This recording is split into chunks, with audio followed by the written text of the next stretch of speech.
Good morning વિદ્યાર્થી મિત્રો.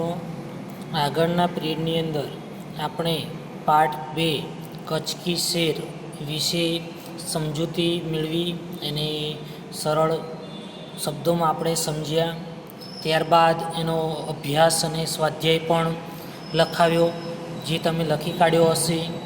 આજે આપણે કાવ્ય 3 મત બાંટો ઇન્સાન કો વિશે भणवाना છીએ. संपूर्ण मानव जाति एक विशाल मानव परिवार है. सभी मनुष्य समान हैं. प्रकृति ने सबको एक जैसा बनाया है. वह सबके साथ एक जैसा व्यवहार करती है.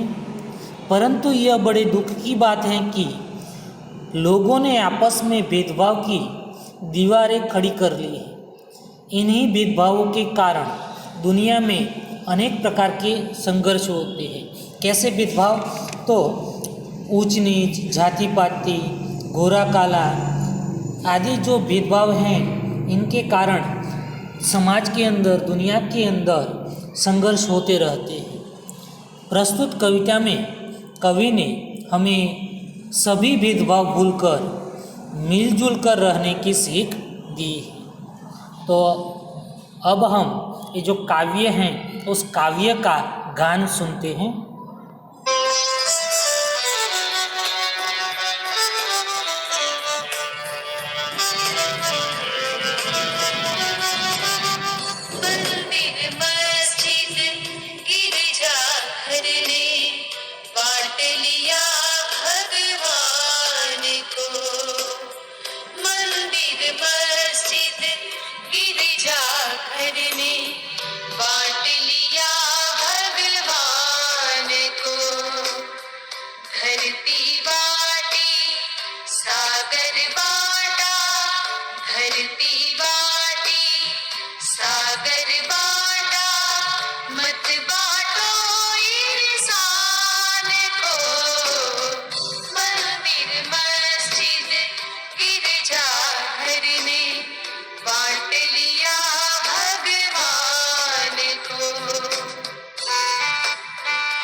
धरती बाटे सागर बाटा, मत बाटो इंसान को।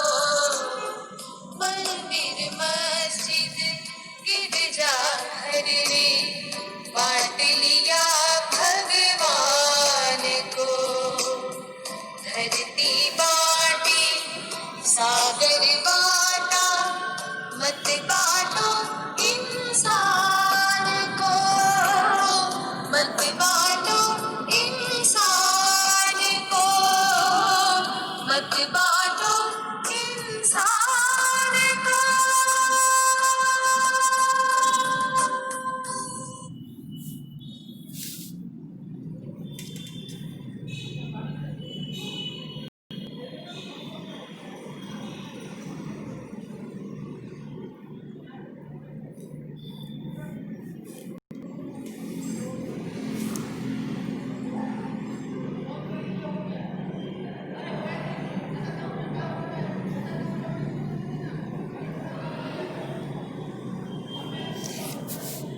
તો વિદ્યાર્થી મિત્રો, તમે કાવ્ય સાંભળ્યું.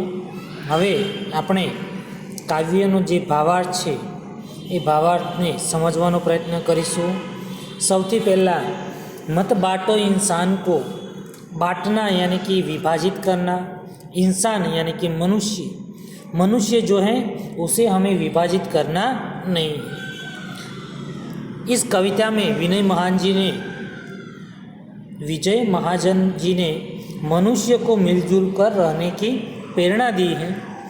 मनुष्य को किसी भी भेदभाव न रखने की बात की. हमें सभी भेदभाव भूलकर एकता की दृष्टि से इस संसार को देखना चाहिए. यह प्रकृति भी हमें निरंतर यही उपदेश देती. इस कविता में एकता, मिलजुल कर रहना, समानता आदि मूल्य समाविष्ट हैं. मंदिर मस्जिद गिरजाधर ने बांट लिया भगवान को, धरती बांटी सागर बाटा, मत बांटो इंसान को. गिरजाधर यानी कि चर्च ईसाइयों का पूजा स्थल, बांटना यानी कि विभाजित करना, इंसान यानी कि मनुष्य. मंदिर मस्जिद गिरजाधर ने बांट लिया भगवान को. कवि दुनिया के लोगों से कहते हैं कि भगवान तो सबका एक ही है, परंतु तुमने मंदिर मस्जिद गिरजाधर आदि अलग अलग पूजा घर बनाकर भगवान का बंटवारा कर लिया है. धरती बांटी सागर बांटा, मत बांटो इंसान को. इसी तरह अलग अलग देश बनाकर धरती भी बांट ली है, सागर भी अलग अलग हिस्सों पर अधिकार कर उसे भी बांट लिया है. अब तो कम से कम इंसान का यानी कि मनुष्य का बंटवारा तो मत करो. अभी राह तो शुरू हुई है, मंजिल बैठी दूर है. राह यानी कि रास्ता, मंजिल यानी कि लक्ष्य, गंतव्य स्थान. दुनिया में समानता की भावना फैलने की अभी तो शुरुआत हुई है. दुनिया में समानता की भावना फैलने की अभी तो शुरुआत हुई है. समानता का भाव पूरी तरह फैलने में अभी देर है. उसके लिए अभी बहुत प्रयत्न करने पड़ेंगे. इसीलिए तो कवि कहते हैं कि हमारी जो मंजिल है वह बहुत दूर पर बैठी हुई है. तो अभी तो समानता की जो भावना है उनकी शुरुआत है, तो उसके लिए हमें बहुत प्रयत्न करने पड़ेंगे. उजियाला महलों में बंदी हर दीपक मजबूर है.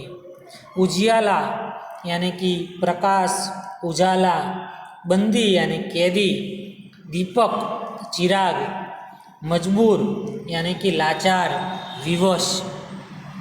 बिजली की रोशनी अभी केवल धनी लोगों के घरों में ही है. गरीबों के झोपड़े में अब भी दीपक ही जल रहा है.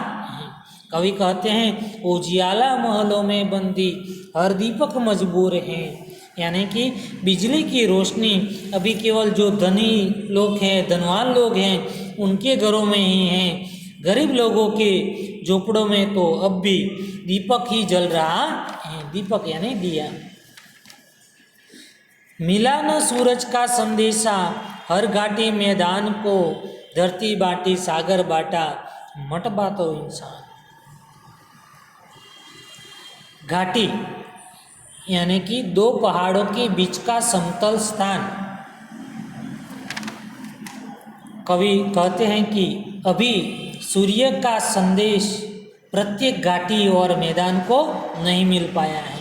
कवि कहते हैं कि अभी सूर्य का जो संदेश है प्रत्येक घाटी और मैदान को नहीं मिल पा रहा है। मानव समानता का विचार अभी दुनिया के बहुत से लोगों तक नहीं पहुंचा है। आज भी जो समानता का जो विचार है, जो भाव है, अभी दुनिया के बहुत से लोगों तक पहुंचा नहीं है। धरती बाटी सागर बाटा, मत बाटो इंसान को। इसीलिए कवि कहते हैं कि आज हमने जो मनुष्य हैं उन्होंने मंदिर, मस्जिद और गिरजाघर बनाकर, अलग अलग पूजा घर बनाकर भगवान का भी बंटवारा कर लिया है। तो इसलिए कवि कहते हैं कि आज हमने सागर के रूप में, धरती के रूप में सबका बंटवारा कर लिया है, किंतु हमें मनुष्य का बंटवारा नहीं करना है। अब भी हरी भरी धरती है, ऊपर नील वितान है, पर न प्यार हो तो जग सूना रेगिस्तान है। नील यानी कि नीले रंग का, वितान यानी विस्तार, जग यानी संसार, दुनिया, सूना यानी निर्जन, खामोश, सुनसान, रेगिस्तान मरुभूमि, रेतीला प्रदेश। कवि कहते हैं कि धरती अब भी पहले की तरह हरी भरी है, धरती अब भी पहले की तरह हरी भरी है। ऊपर नीले रंग का विस्तृत आकाश भी पहले जैसा ही है, लेकिन दुनिया में प्रेम की भावना नहीं है और प्यार के बिना हरी भरी धरती वाला यह संसार भी जलते हुए रेगिस्तान जैसा। कवि कहते हैं कि धरती जो है वह तो अब पहले थी वैसे ही हरी भरी है, ऊपर नीले रंग का जो आकाश है वह पहले जैसा ही है, लेकिन दुनिया में आज जो प्रेम की भावना है वह भावना नहीं है। और आज लोगों के अंदर जो प्यार के न होने के कारण ये जो हरी भरी धरती है वह आज हमें कैसी लगती है, मरुभूमि जैसी, रेगिस्तान जैसी लगती है। अभी प्यार का जल देना है हर प्यासी चट्टान को, धरती बाटी सागर बाटा, मत बाटो इंसान को। चट्टान यानी कि शिलाखंड, बड़ा पत्थर। तो कवि कहते हैं कि हमें हर प्यासी चट्टान को, प्यार के लिए तरसते हुए हृदयों को प्यार का शीतल जल देकर उसकी प्यास बुझानी है। यानी कि कवि कहना चाहते हैं कि जिस प्रकार जो प्यासी चट्टान होती है, शिलालेख होता है, उसी तरह जिस व्यक्ति को प्यार की या उसके हमारे प्रेम की ज़रूरत है, ऐसे लोगों के हृदयों तक हमें हमारा प्रेम या प्यार देकर उसको शीतलता यानी कि ठंडक देनी, ठंडक देकर, प्रेम देकर उसकी प्यास बुझानी चाहिए। साथ उठे सब तो पहरा हो, सूरज का हर द्वार पर, हर उदास आंगन का हक हो, खिलती हुई बहार पर। पहरा यानी कि रखवाली, सुरक्षा, द्वार यानी कि दरवाज़ा, उदास यानी कि दुखी, बहार यानी कि शोभा, वसंत, आंगन यानी कि घर के भीतर का जो खुला भाग है वह। कवि कहते हैं कि समानता के सूरज का प्रकाश तभी सबको मिल सकता है, समानता के सूरज का जो प्रकाश है तभी सबको मिल सकता है जब सब लोग एक साथ जग जाए और अपना दरवाज़ा खोल ले। सब साथ उठे सब तो पहरा हो सूरज का हर द्वार पर। એટલે કવિ કહેવા માગે છે કે જ્યારે આપણે સૌ એક સાથે જાગી જઈશું અને પોતાના દ્વાર ઉગાડી દઈશું તો સમાનતાના સૂર્યોનો જો પ્રકાશ છે એ સૌને મળી શકે એમ છે। समानता के सूरज का प्रकाश तभी सबको मिल सकता है जब सब लोग एक साथ जग जाए और अपना दरवाज़ा खोल ले। हर उदास आंगन का हक हो खिलती हुई बहार पर। सबके घरों के आंगन में तभी समानता का प्रकाश, समानता की भावना फैलेगी। हर आंगन में उसी तरह खुशी छा जाएगी जैसे बाग में बहार आती है। સૌના ઘરના આંગણામાં સમાનતાનો પ્રકાશ ફેલાશે। દરેક ઉદાસ આંગણાને બગીચામાં ફેલાયેલા સૌંદર્યની જેમ ખુશીનો અધિકાર છે। रोद न पाएगा फिर कोई मौसम की मुस्कान को, धरती बांटी सागर बांटा मत बांटो इंसान को।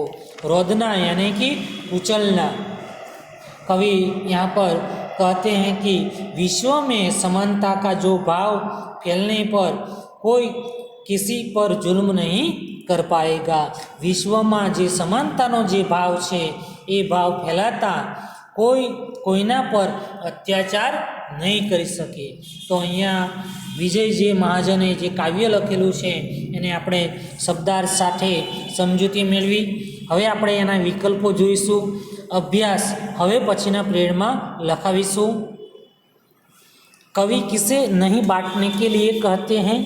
अहींया ऑप्शन आपेला छे। ए जानवर, बी भगवान, सी इंसान, डी वस्तुओं। तो जवाब में आवशे विद्यार्थी मित्रों इंसान।